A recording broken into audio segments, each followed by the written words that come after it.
me voy a regresar un poquito, no pasó nada, estamos en vivo. Este, bueno, como les digo, el texto de perspectivas actuales de la educación, el contexto nacional es en Brasil. Sin embargo, hay cuestiones que se pueden relacionar fácilmente con las políticas actuales de nuestro país y con las pasadas también.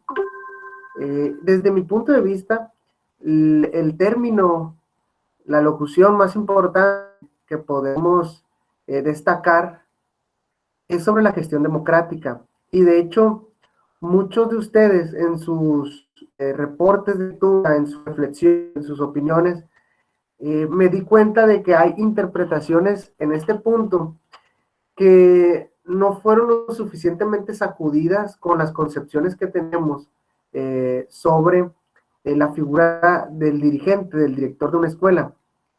Eh, de hecho, ese es uno de los motivos por los que me gusta que ser enfadoso, perdón, ser enfadoso con pedir reportes de lectura que sean reflexiones propias, porque para mí es más ilustrativo sobre lo que ustedes tomaron de esa lectura.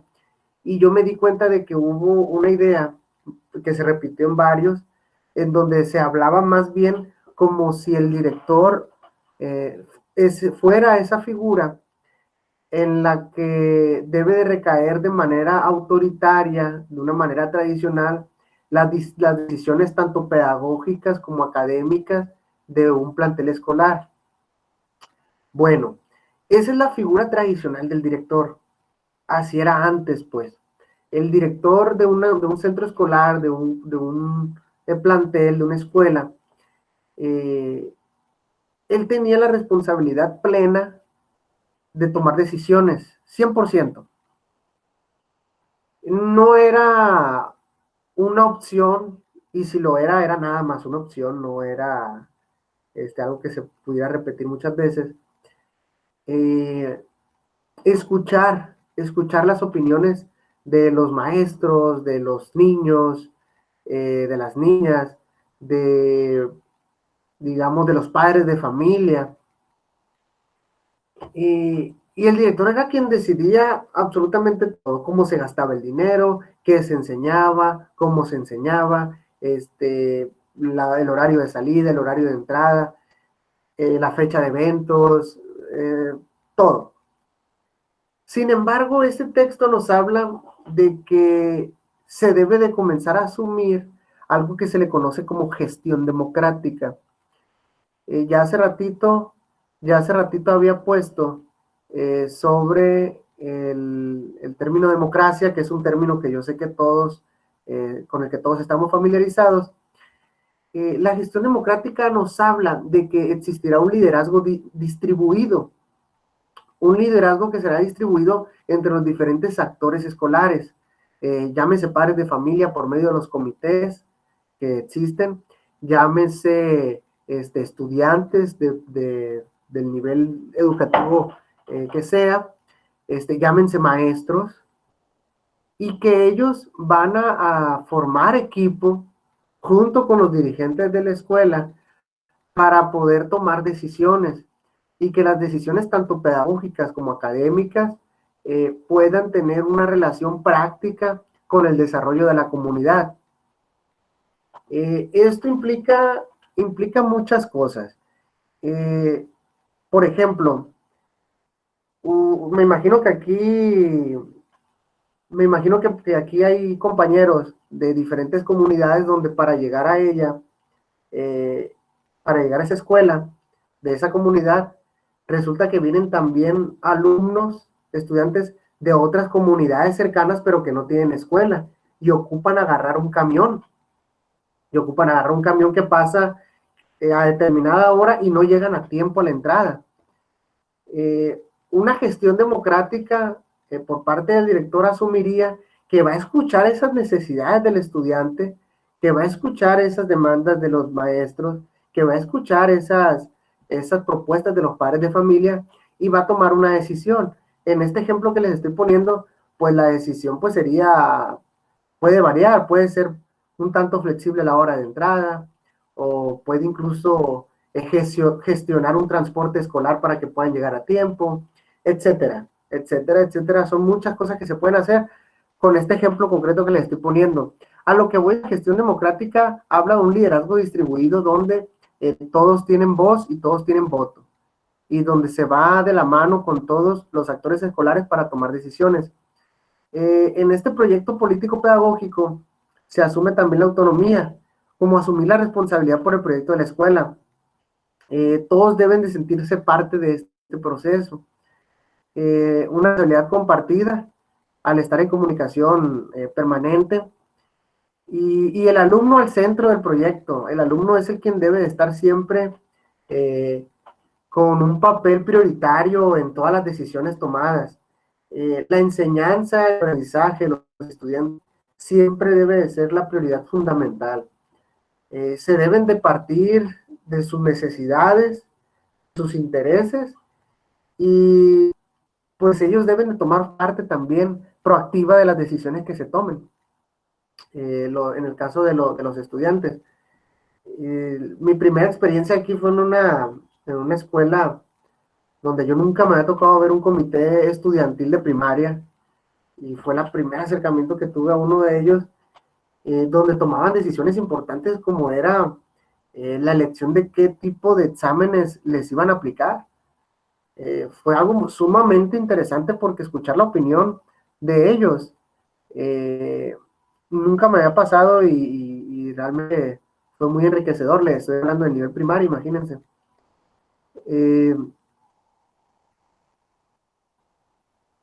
En la siguiente diapositiva marco las limitaciones y los obstáculos. Eh, ¿Qué obstáculos tiene el implementar un proyecto pedagógico democrático en la escuela? Pues que hay poca experiencia democrática. Mi caso, la mentalidad de que el pueblo es incapaz de ejercer el gobierno. Padres de familia o alumnos en ocasiones se sienten ajenos al tomar decisiones, no quieren formar parte de, que sean los dirigentes quienes la toman, porque por algo están ahí. Por otro lado, también el autoritarismo por parte de esos dirigentes, por parte de esos directores, y eso influye en el tipo de liderazgo que ejercen, ¿no? Esta parte es muy curiosa porque ustedes reflexionen y véanse en un centro de trabajo, llámese jardín de niños, llámese primaria, secundaria, preparatoria, y piensen en las decisiones que ustedes consideran el director debe de asumir y cómo las debe de asumir. Si ustedes como trabajadores de ese centro de trabajo, de ese centro escolar, para no repetir la misma palabra, vean y piensen cómo les gustaría participar en esa escuela, si ustedes nada más van a ir a enseñar, a dar clases y ya para afuera, o van a buscar estar en constante comunicación con sus dirigentes y formar parte de las decisiones que ahí se tomen. Y si van a querer tener el derecho a ser escuchados. De hecho, en lo personal, en mi primer año de experiencia como directivo, yo tuve muchos problemas porque al tratar de ejercer un liderazgo democrático, sí hubo momentos en los que se me cuestionaba si que acaso no sabía qué hacer. Esa es la mentalidad de que el pueblo asume que si tú estás ahí, tú tienes la facultad de tomar decisiones sin consultar a nadie. Sin embargo, pues eso hablaba más bien de la poca experiencia democrática que tenían los compañeros. Para mí, no hay nada mejor que el que todos formen parte de ellos y que se sientan implicados con una responsabilidad compartida. ¿En qué se debe apoyar? Pues en una conciencia crítica, en un compromiso de las personas que asuman su propia responsabilidad también y que ejerzan su liderazgo también, porque también los maestros son líderes de sus estudiantes y también son personas que tienen más habilidades en determinadas áreas que el director, así como el director también debe de tener habilidades bien desarrolladas en otro ámbito quizás. Debe de existir participación y cooperación de parte de la estructura gubernamental, y debe haber autonomía, responsabilidad y creatividad. Esto tiene mucha relación también con una de las lecturas pasadas, que hablaba de cómo los planteles escolares, bajo una política mercantil neoliberal, eh, se les llamaba o se les hacía creer que estaba bien por la cuestión de la autonomía de gestión, en donde las escuelas se iban a hacer cargo de sus propios problemas. Eso en parte está bien, pero hay muchas letras chiquitas, muchas letras que no se ven. ¿Cómo un plantel escolar público se va a hacer responsable por medio de su autonomía de gestión, se va a hacer responsable de que sus maestros se estén capacitando? Eh, ¿Cómo vamos a ser responsables si estamos en un contexto vulnerable de conseguir los materiales y los recursos de infraestructura, recursos educativos, si no hay suficiente dinero por parte de la comunidad donde se encuentra la escuela, por parte de la Asociación de Padres de Familia? ¿Por qué nos ponen en un lugar de desventaja a comparación de lugares con un nivel económico más elevado y más estable? Hasta aquí, ¿alguien quisiera opinar algo o le avanzo? Se me hace que me agarré, hable y no sé si me escucho. Ok, continúo. Bueno, pues también se hablaba de la escuela ciudadana. Nos dice que la escuela no es el único lugar para la adquisición del saber elaborado. Se aprende también los fines de semana. Se aprende también en la calle. Se aprende también en las relaciones que tenemos con otras personas, con la familia, con nuestra pareja. Se aprende de una manera informal también. Eh, y en efecto, pues en esos espacios también se recrea lo que se ha eh, aprendido en la escuela. Y lo que aprendemos fuera también lo practicamos dentro de la escuela. Es como una especie de bucle esto, una especie de relación que existe entre uno y otro. Es necesario incentivar la experimentación pedagógica y que se tenga una mentalidad abierta a lo nuevo. Hablábamos hace rato también de eso, ¿no? Hay una relación muy íntima en ese aspecto. Eh, en la escuela ciudadana no tendrán acceso a la educación todos, mientras todos no se interesen por ella.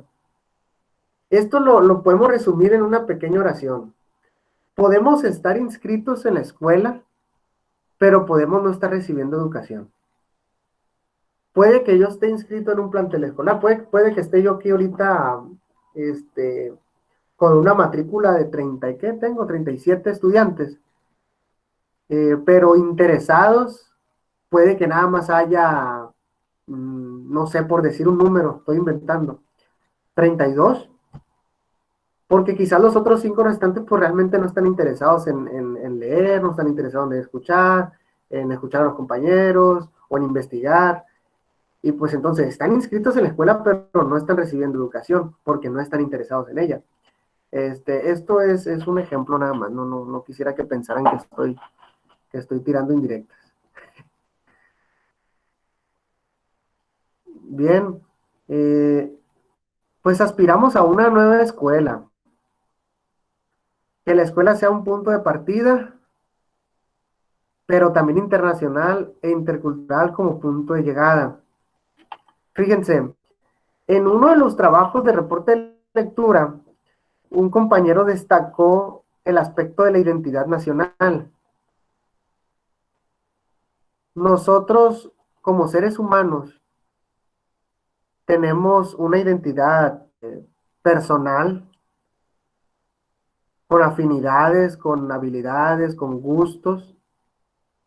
Eh, vaya, lo que es cada quien, lo que soy yo, Kevin Gibran, lo que es la compañera Lorena Patricia, lo que es la compañera Yarza, o sea, cada quien sabe, eh, cada quien sabe sus afinidades, sus habilidades, se conoce a sí mismo y sabe con qué tipo de cosas se identifica. De identidad viene la palabra identificar. Y, y eso pues en un espacio intrapersonal. Ya después nos identificamos con determinados grupos sociales. Pues si uno juega fútbol, pues se va a identificar con otros muchachos de otro lugar que también juegan fútbol. Si alguien juega béisbol, pues pasa lo mismo. A los que les gusta un tipo de música, pues se identifican con otras personas que también les tienen esos tipos de gusto. Ahí se ejerce una identidad colectiva. Eh, y la identidad nacional se ejerce de otra manera. Nos identificamos con otra persona, por ejemplo, aquí en Sinaloa. Los sinaloenses tenemos una identidad en nuestro estado que sí es diferente a la de otros estados del mismo país, incluso en cuestión de regiones. Incluso en cuestión de regiones, por ejemplo, eh, el alimento, el habla. Yo soy del puerto de Mazatlán. Cuando recién llegué a Culiacán, lo primero que me preguntaban era por el acento, por qué arrastraba la S, este, por qué me gustaba la campechana, la campechana caliente y acá es fría. Te empiezan a cuestionar eso que estamos en un mismo estado, fíjense.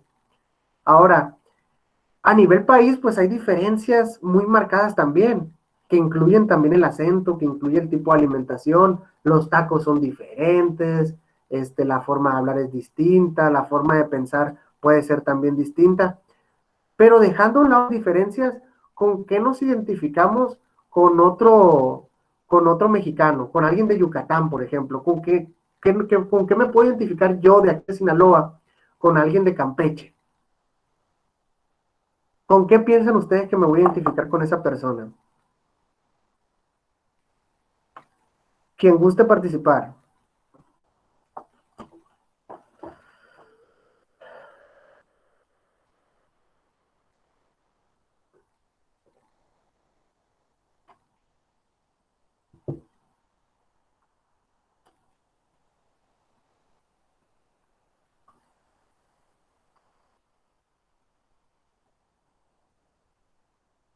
A ver,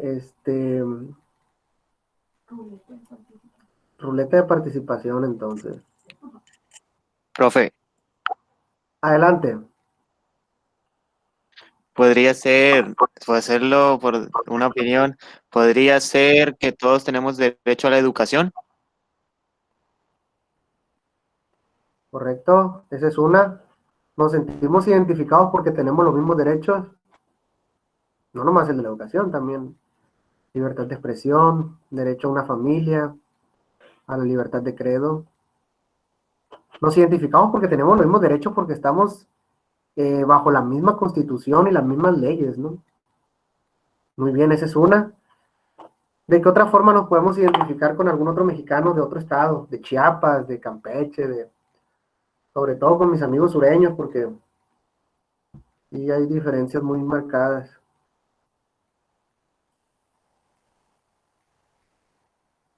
¿Alguien? Jesús Manuel Medina, ¿dónde anda?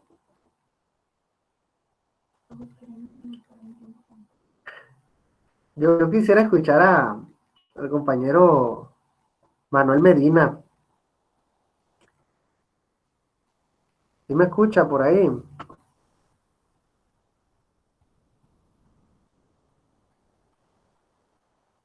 ¿O anda al baño?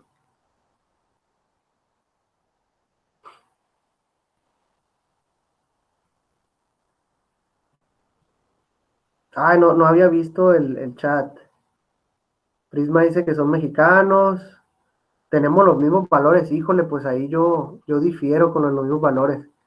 Yo creo que eso cambia incluso de una persona a otra.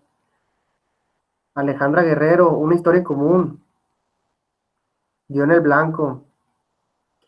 Eh, por nuestras costumbres, correcto, nuestras tradiciones, eh, profesiones laborales, también me parece que esa puede variar un poquito más.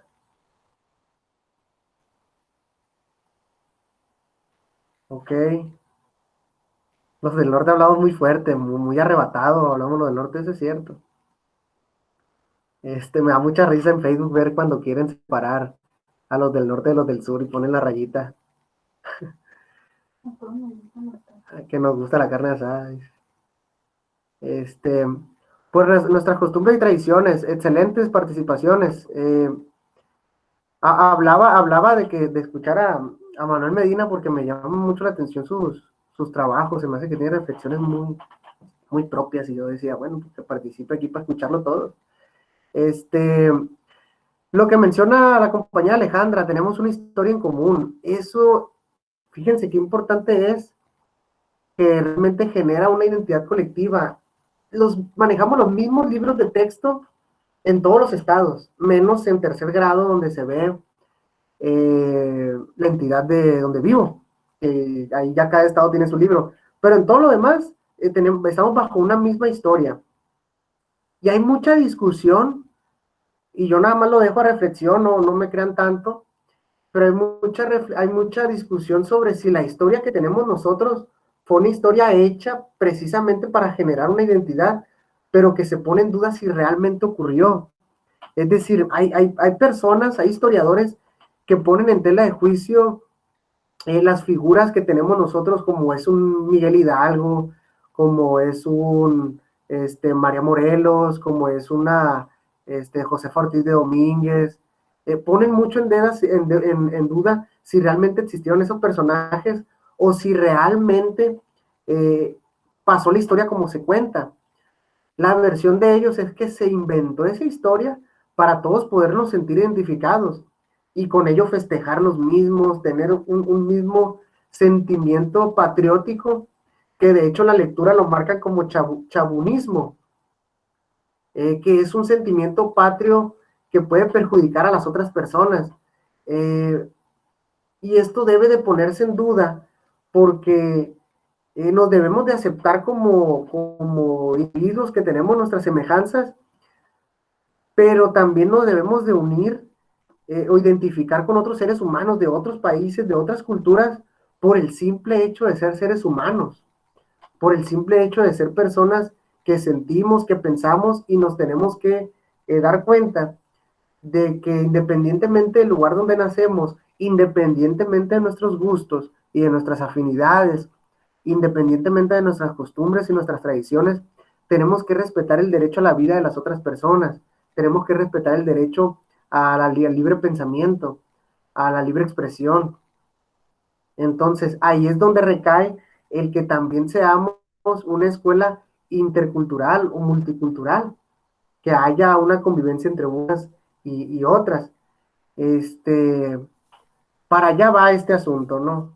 El no cerrarnos en el puro México y viva México y así somos nosotros y punto. Hay que tener una identidad con apertura a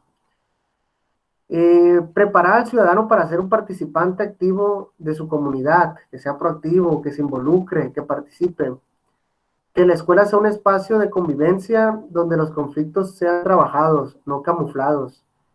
Si hay un problema, hay que solucionarlo, no hay que dejarlo pasar. Profesores que promuevan entendimiento de los que son diferentes.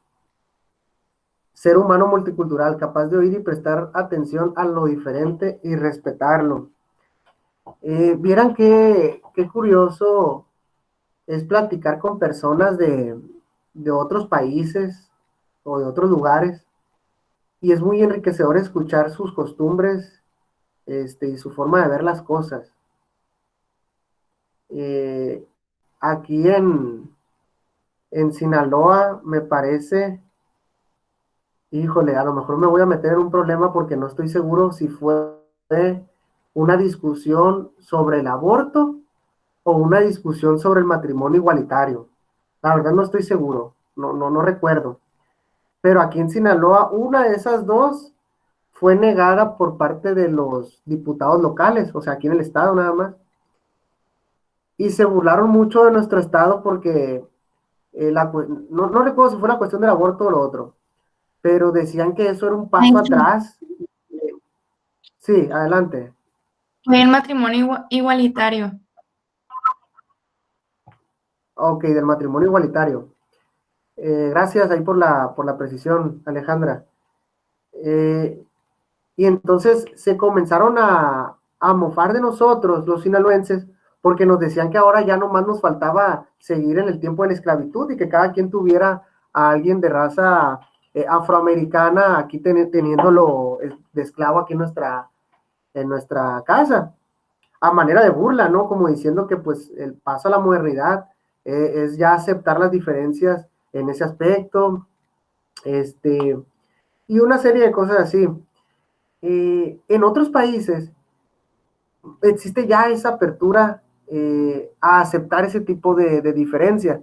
Aquí se pudiera armar un debate bien interesante sobre el aborto y sobre el matrimonio igualitario, pero pues son temas que tienen que ver con la sociología porque se estudia la cultura y se estudia la forma de pensar de los grupos sociales, de los más vulnerables, de los desprotegidos, y de la interacción y la acción social, pero pues no nos dan los tiempos para armar una discusión con un tema así. Ya en su momento tendrán la oportunidad con el trabajo final que ahorita voy a, voy a abordar. De hecho, por eso trato de ir un poco rapidito.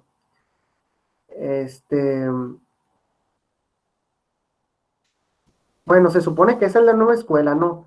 Desde mi punto de vista, nos estamos tardando en que esta mentada nueva escuela ya llevara su tiempo arraigada en nuestros planteles. Yo veo con tristeza que todavía se hable como, o se considere como nueva escuela. Bien.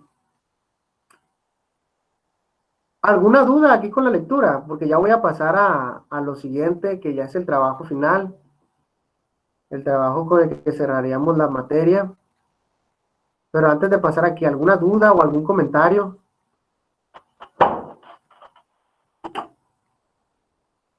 ¿Están listos para anotar?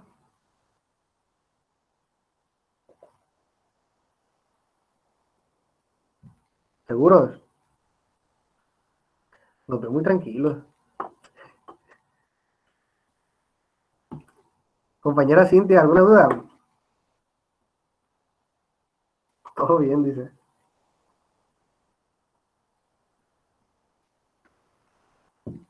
Ok. Miren, como les mencioné al inicio, salvo algunos casos, ya estoy dejando la lectura atrás, ¿no? Las lecturas. Salvo algunos casos muy aislados, todos los demás ya tienen una calificación aprobatoria en este curso. La gran mayoría. Yo al principio de la clase reconocí que he visto un progreso, he visto avance en la calidad y contenido de sus trabajos, y eso la verdad a mí me causa mucha felicidad. Y como les digo, yo comentarios que les hago a sus trabajos no se los hago de forma que sea personal, sino únicamente porque es mi trabajo darles a conocer en qué tienen que mejorar. Y yo la verdad reconozco un avance, un progreso en la mayoría de los trabajos, y eso me da mucho gusto. Y por lo tanto ya todos pasaron mi materia, pero lo que está en discusión es ver con qué número están pasando. Acuérdense que las calificaciones aprobatorias aquí en la universidad van del 6 al 10. Entonces, pues hace falta ver en qué numerito nos colocamos. La mayoría ya pasó. Bueno, ¿cómo voy a dar ese puntaje final con ese trabajo final? Me estoy yendo por la vía tradicional porque ahorita no me gustaría tener sorpresas. Y esta materia no hay instrumento mejor que evaluarse con un ensayo. Con un ensayo. No, es el instrumento natural de este tipo de asignaturas. ¿Qué características tiene el ensayo? Estas diapositivas las voy a pasar, pero igual, si hay alguna duda o si hay algo, háganmelo saber. El ensayo es un escrito formal. Ahí las ideas que nosotros tengamos, las sustentamos con lecturas, con documentos, con información que sea información fidedigna, que sea información verídica, vaya, académica. Se trata de que en los ensayos ustedes pongan el punto de vista de algún asunto y lo argumenten con textos formales, con escritos, con lecturas.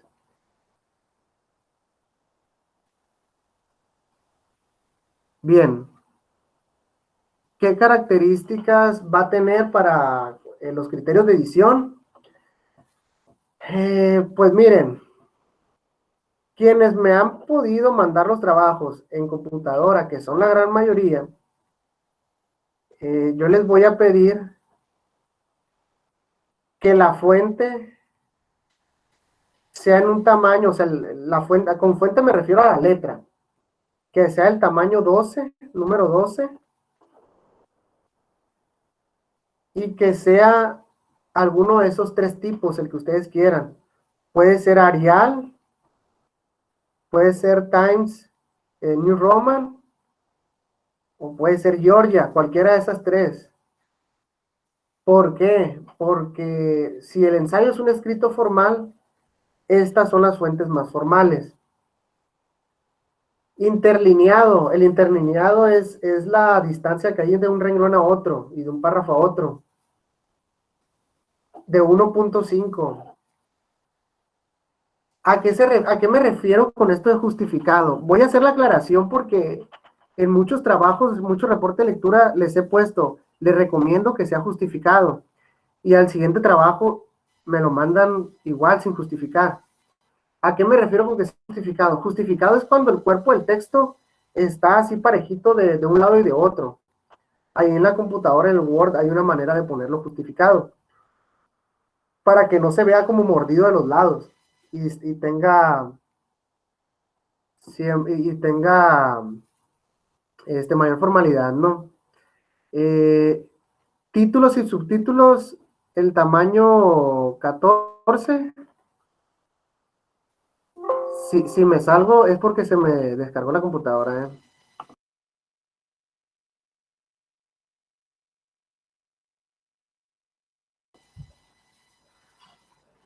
Bueno, títulos y subtítulos, es en negritas. Los títulos y subtítulos son en negritas. En número 14. En número 14. A ver, espérenme tantito, voy por el cargador porque ya me avisó aquí que me va a cargar.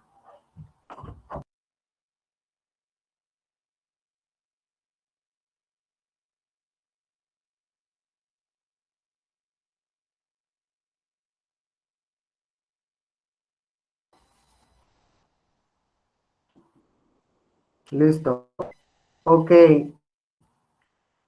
Esos datos que les acabo de decir son los editoriales, no son los criterios de edición. Bueno, las cuestiones de las páginas. La portada que no falte, la portada con los datos institucionales y los datos personales, es de rigor, ya se lo saben ustedes. Nombre de la universidad, del grupo, la materia, el asesor académico, de la fecha, todos esos datos que ustedes ya saben que van en la portada. Ahí es una página, ¿no? Bueno. Después la introducción.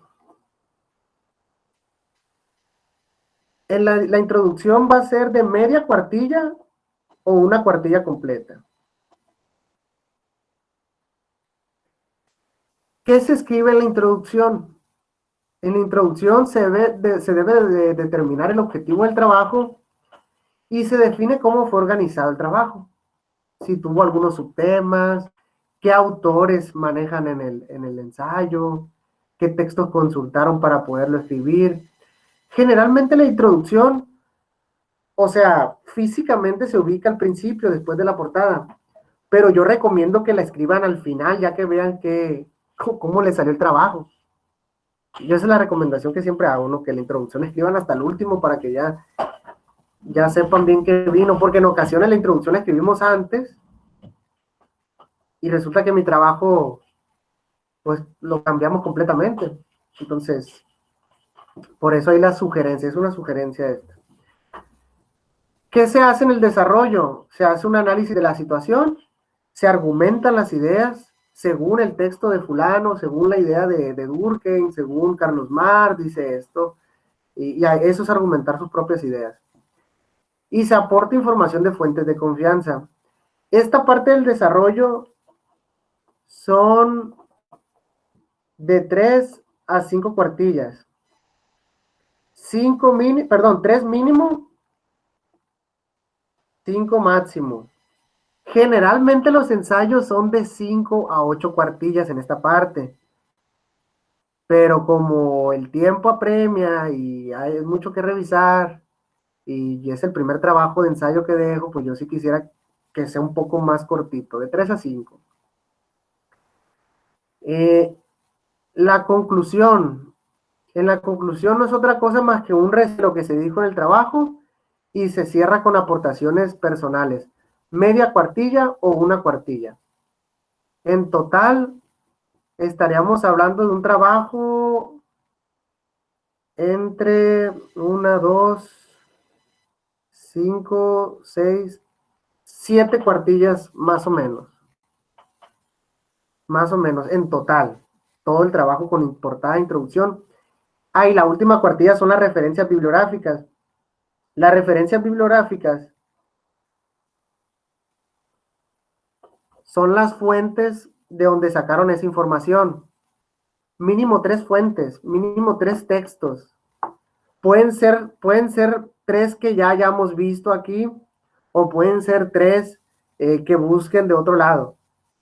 Ahí ustedes tienen esa libertad.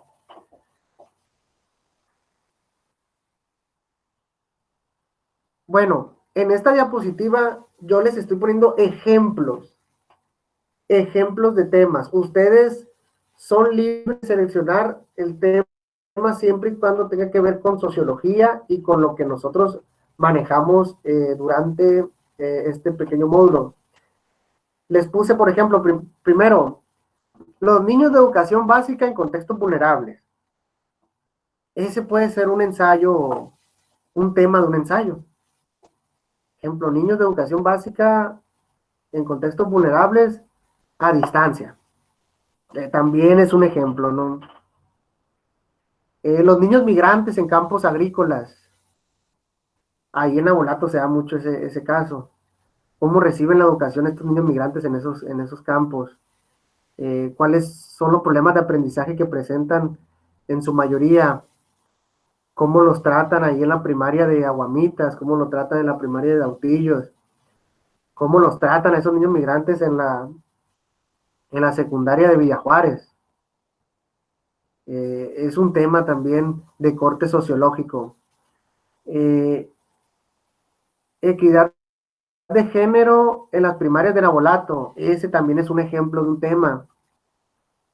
Otro tema que tiene que ver con sociología, currículum de la primaria, una crítica al programa de estudios.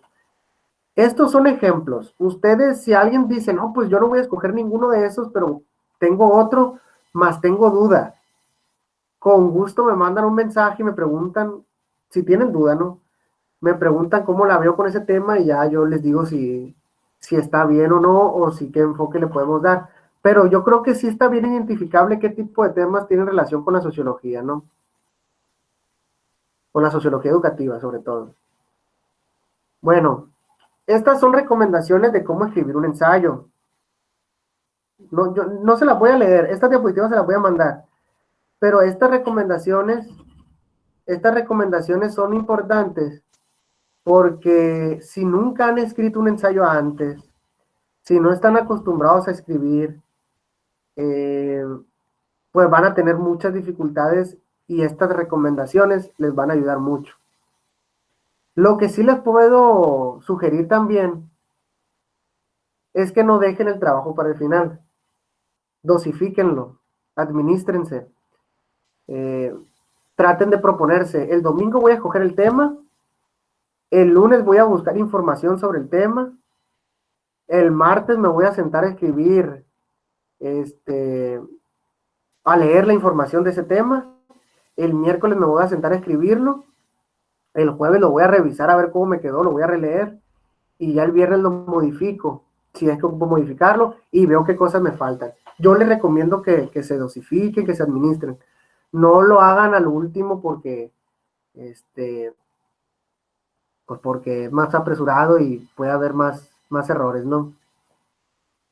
Esa lámina, la verdad que sí me parecen recomendaciones. Y esto que están viendo ahorita, pues es un ejemplo. Es un ejemplo. Este ensayo que están viendo, la historia en primaria, este ensayo hablaba sobre la identidad nacional en los planes y programas de estudio a nivel primaria. Yo lo escribí cuando estaba en segundo de la normal. Ya ahorita que lo volví a leer me di cuenta de varios errores que tengo. Pero de igual forma ahí rescato algunas cosas que le pueden servir para quienes no se han familiarizado con el tema del ensayo. Fíjense cómo en la introducción se enlaza a la primera idea. Está de verde. En el presente trabajo intentaré unificar en algunas cuartillas lo que analizamos en la materia de Historia y su enseñanza 1. Ahí fíjense cómo el enunciado está uniendo la frase con la idea de ese párrafo. Luego vean en el siguiente párrafo, es un párrafo de ¿cuántos renglones? De 5 renglones. Se abre espacio y dice, por otro lado, ahí hay un conector. Haremos alusión a varias lecturas que se llevaron a cabo como objetos de análisis y de interés colectivo, tales como, y ahí ya puse los nombres de las lecturas. ¿Por qué se los pongo esto? Porque esa información es la que va en la introducción. En la introducción es como la presentación de lo que se va a exponer durante el trabajo. Esa tiene el numerito 4 porque yo considero que es lo último que se tiene que escribir. Va al principio, pero a la hora de escribir se tiene que hacer hasta el final. Espero no confundirlos con esta afirmación. Ahora, la historia en primaria, esa partidita que hice ahí, ya ahí empieza el desarrollo. Ahí ya empiezo. A lo largo del tiempo, durante la educación primaria, se ha dado lugar a ciertos cuestionamientos acerca del para qué la historia. Ahí trato de ir enlazando poco a poco las ideas. Trato de ir enlazando. Desde mi punto de vista, esa es la primera parte que se debe comenzar a escribir. Cerramos con una conclusión. A manera de conclusión, en forma de conclusión, se puede decir que, desde mi punto de vista, por lo tanto, en suma, en resumen, eso va en la conclusión. Las referencias bibliográficas es donde ya ustedes ponen los textos que utilizaron. Yo les dije mínimo 3. Aquí yo puse 1, 2, 3, 4, 5, 6. Pero a ustedes les encargo que sean mínimo 3 lecturas nada más, como referencias bibliográficas. Seguramente va a salir la pregunta, profe, ¿y cómo se ponen esas referencias bibliográficas? Porque muchos le ponen, si lo sacaron de Wikipedia, que Wikipedia no se la recomiendo para nada, pero muchos compañeros me han mandado en otras ocasiones, en otras materias, referencias bibliográficas, wikipedia.org. No es una manera correcta de poner las referencias esas. Ahorita les voy a explicar. Hay dos cosas bien importantes en esto de las referencias. Están las referencias bibliográficas que se ponen al final y están las famosas citas. Esos son ejemplos de citas. Fíjense cómo en las citas que son menos de 40 palabras se pone justo a un lado del texto, y cuando son más de 40 se pone en un párrafo aparte. Fíjense cómo está citado. Esa información que está subrayada se sacó de un texto de Freud de 1915. Entonces es apellido, año en el que publicó el texto y la página, en la página en la que fue encontrado ese texto. Este es un ejemplo de cita. Los elementos de la referencia ahora cambian un poquito, porque se van al final y empiezan con información del autor, apellidos, la información de la fecha, el año en la que fue publicado ese texto, y la información del título, o sea, el título del texto. Este es un ejemplo que se sacó de internet, y al final aparece una página, normas APA, referencias, citar página. En esa página van a encontrar más información. porque ahorita yo puedo estar hable y hable y no, a lo mejor no va a quedar muy claro hasta que llegue el momento de hacerlo. Yo estas diapositivas se las voy a pasar para que las vuelvan a consultar cada quien. Y pues sería todo. La fecha de entrega, me gustaría ponerla que sea con fecha límite del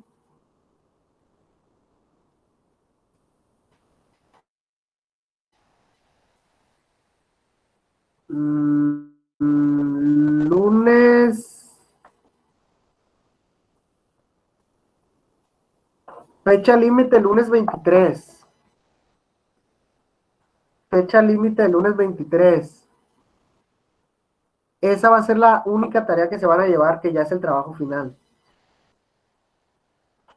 Fecha límite lunes 23 igual, 11:59.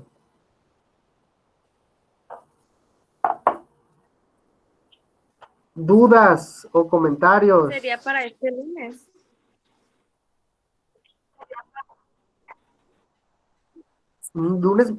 Perdón. Lunes 23 este lunes, ¿verdad? Sí, cierto, otra vez. ¡Qué bárbaro, Bien. qué susto! Se la creyeron, ¿verdad? Estaba viendo si me ponían atención.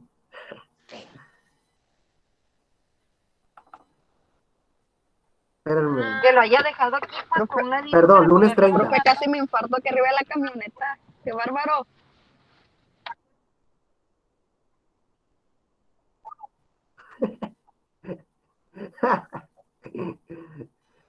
No, lunes 30, lunes 30. No, sí me están poniendo atención. Qué bueno. Ya casi le decía a los compañeros, párense porque le tengo que mandar otro trabajo al Bien profe. barrido. Hace rato dijo a las 9:30, ahora lunes 23, pues, profe, ¿a dónde quiere irse? Ay, ya sé. De hecho, ¿Ya voy a ir ve? al Tato ahorita. Pero un rato más. Ese apuro trae.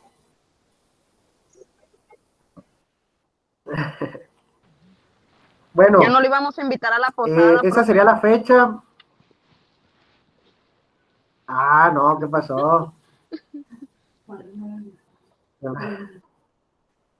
Es, entonces, me preocupa si quedó claro más o menos el trabajo final, porque ya ya con este cerramos.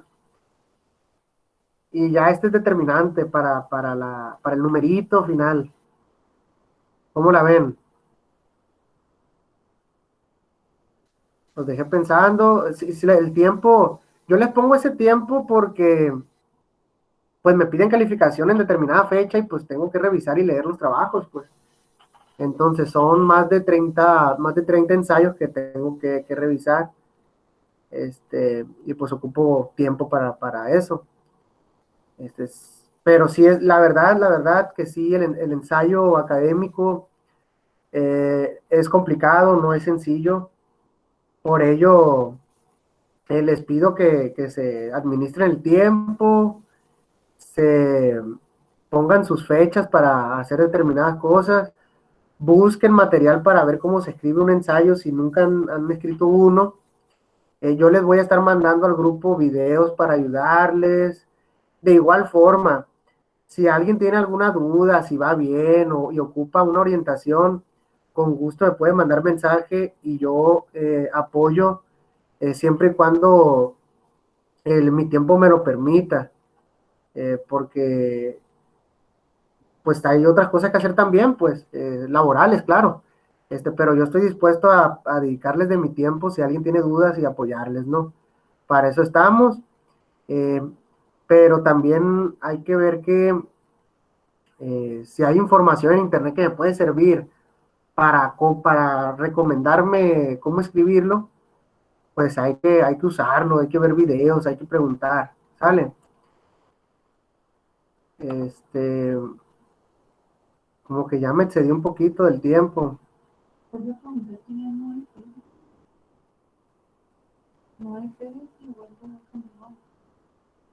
Pregunta Lorena, ¿tendremos sesión el sábado próximo? Sí vamos a tener sesión, pero únicamente va a ser de 1 hora, y para ver si hay dudas sobre el trabajo, para dar recomendaciones, únicamente como de valoración.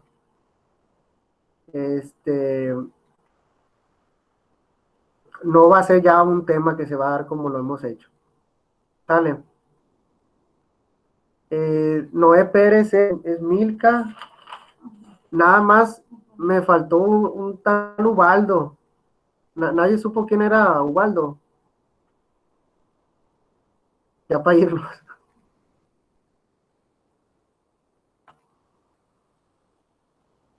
No. Ahí está, pero no sé quién sea. Bueno, ahí lo voy a anotar a la lista. Fin. Compañeros, mucho gusto en volvernos a saludar el día de hoy. Yo aquí dejaría mi intervención. Si tienen dudas, si ocupan consultar algo, yo en la medida de lo posible los voy a tratar de ayudar. Ánimo. Han mostrado ser un grupo muy bueno, con muchas cualidades. Yo les reconozco ese trabajo y ese sacrificio, y el hecho de estar en una asignatura así como esta, tan complicada, tan tediosa, porque es mucho leer, y ver que se ajustaron muchos compañeros, la mayoría se ajustó a las lecturas, al escribir, yo eso se los agradezco muchísimo. Hasta el momento yo creo que me ha sido muy enriquecedor el platicar aquí con ustedes, y por lo pronto ya lo único que queda es ponernos a escribir ese trabajo. Escojan un tema, escojan 3 lecturas que le puedan ayudar para fortalecer ese trabajo, y de ahí para adelante a puro escribir. A puro escribir.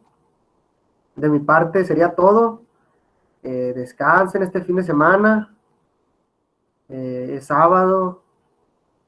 Aprovechen con la familia, disfruten, se divierten y ya. Después empezamos.